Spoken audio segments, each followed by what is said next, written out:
लेकिन राजनीति की जो मौलिक जरूरत है आज की तारीख में, वो बीजेपी के लिए भी चिराग पासवान अपरिहार्य हो गए हैं और चिराग के लिए भी अब दूसरा कोई विकल्प नहीं है। क्योंकि अगर वो महागठबंधन के साथ जाते हैं तो 7 बड़े दल, स्थापित दल, जिनका संख्या बल विधानसभा के अंदर है, ऐसे दलों की सरकार है। वो आप जाएंगे तो बड़े तो जरूर रहेंगे, लेकिन स्वनाम बड़े रहेंगे। आप खुद कहेंगे कि मैं बड़े हूं, दूसरा मानेगा नहीं। और तीसरी महत्वपूर्ण बात कि आपकी विधानसभा के अंदर उपस्थिति शून्य है। तो ऐसी स्थिति में महागठबंधन आपको कितना इंटरटेन करेगा? ऐसी स्थिति में जब आप पर ये आरोप, लाइन में मुकेश सहनी भी लगे हुए हैं। नहीं, मैं तो कहता हूं कि आप भी लाइन में लग जाइए, लेकिन लाइन में लगने के पहले तौल लीजिए आपके साथ स्थिति क्या है। हाउस में आप शून्य पे आउट हैं। आप पर एक बड़ा आरोप है कि आप बीजेपी के कहने पर बिहार की एक बड़ी पार्टी को मटियामेट करने की कोशिश की। इसका मतलब कि आप पर छद्म राजनीति का प्रत्यक्ष आरोप है। ऐसी स्थिति में 7 दलों का जो महागठबंधन है, जहां पर और भी छोटे छोटे दल जाने के लिए प्रयासरत हैं, वहां पर आपको बहुत ज्यादा तवज्जो मिलेगा, इसकी उम्मीद कम है। लिहाजा बीजेपी और चिराग पासवान के बीच जो डील होनी है, उसको लेकर आज एक महत्वपूर्ण दिन है।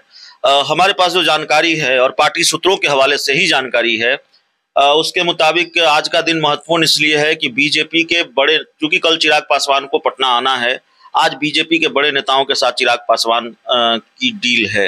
डील नहीं, बातचीत होनी है, दोनों बैठने वाले हैं। क्या होता हुआ देख रहे हैं? देखिए, इस पर हम लोगों ने पहले भी चर्चा किया है और इस पर मेरी बड़ी स्पष्ट समझ है कि बीजेपी के पास चिराग पासवान को छोड़कर कोई दूसरा विकल्प नहीं है। बीजेपी को हर हाल में चिराग पासवान को अपने साथ लेना होगा। अब जो डील शब्द है वो मूलतः ये, उसका अर्थ ये निकल के आ रहा है कि किसकी कितनी शर्तें मानी जाती हैं। आगामी लोकसभा चुनाव और आगामी विधानसभा चुनाव के मद्देनजर कितना फ्री हैंड बीजेपी देगी चिराग को, और चिराग कितना फ्री हैंड चाहते हैं, सीट शेयरिंग पर क्या एडजस्टमेंट चाहते हैं।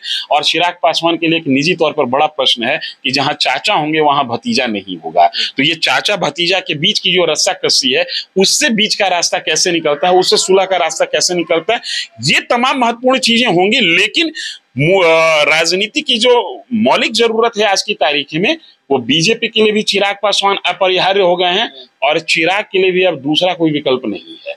क्योंकि अगर वो महागठबंधन के साथ जाते हैं तो 7 बड़े दल, स्थापित दल, जिनका संख्या बल विधानसभा के अंदर है, ऐसे दलों की सरकार है। वो आप जाएंगे तो बड़े तो जरूर रहेंगे, लेकिन स्वनाम बड़े रहेंगे। आप खुद कहेंगे कि मैं बड़े हूं, दूसरा मानेगा नहीं। और तीसरी महत्वपूर्ण बात कि आपकी विधानसभा के अंदर उपस्थिति शून्य है। तो ऐसी स्थिति में महागठबंधन आपको कितना इंटरटेन करेगा? ऐसी स्थिति में जब आप पर ये आरोप, लाइन में मुकेश सहनी भी लगे हुए हैं। नहीं, मैं तो कहता हूं कि आप भी लाइन में लग जाइए, लेकिन लाइन में लगने के पहले तौल लीजिए आपके साथ स्थिति क्या है। हाउस में आप शून्य पे आउट हैं। आप पर एक बड़ा आरोप है कि आप बीजेपी के कहने पर बिहार की एक बड़ी पार्टी को मटियामेट करने की कोशिश की। इसका मतलब कि आप पर छद्म राजनीति का प्रत्यक्ष आरोप है।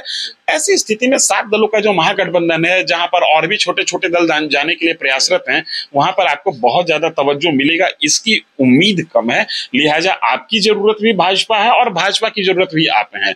बीच का रास्ता निकलेगा और यही बीच की रास्ता में क्या एडजस्टमेंट हो, फ्यूचर प्लानिंग क्या हो, जिस तरीके से 1996 के बाद नीतीश को लेकर बीजेपी ने बिहार में प्रयोग किया था, क्या वैसा ही प्रयोग चिराग को लेकर ये लोग करेंगे?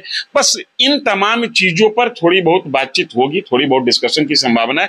अदरवाइज ये बात तय है कि चिराग की वापसी एनडीए में मुखर रूप से होगी।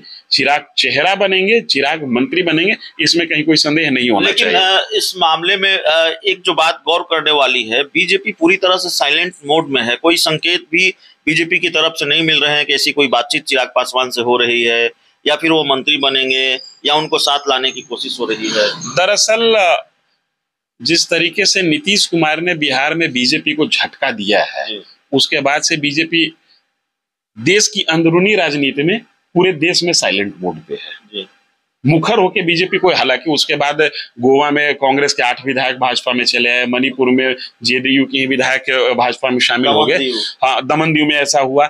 इसके बावजूद बीजेपी की जो मुखरता होती थी राजनीति को लेकर, याद कीजिए जेपी नड्डा का वो बयान कि सारी क्षेत्रीय पार्टियां खत्म हो जाएंगी, हम ही रहेंगे, कांग्रेस मुक्त भारत, इस तरीके के बयान जो कि राजनीति में एग्रेसिव बयानबाजी जिसको माना जाता है, उससे भाजपा बचने की कोशिश कर रही है।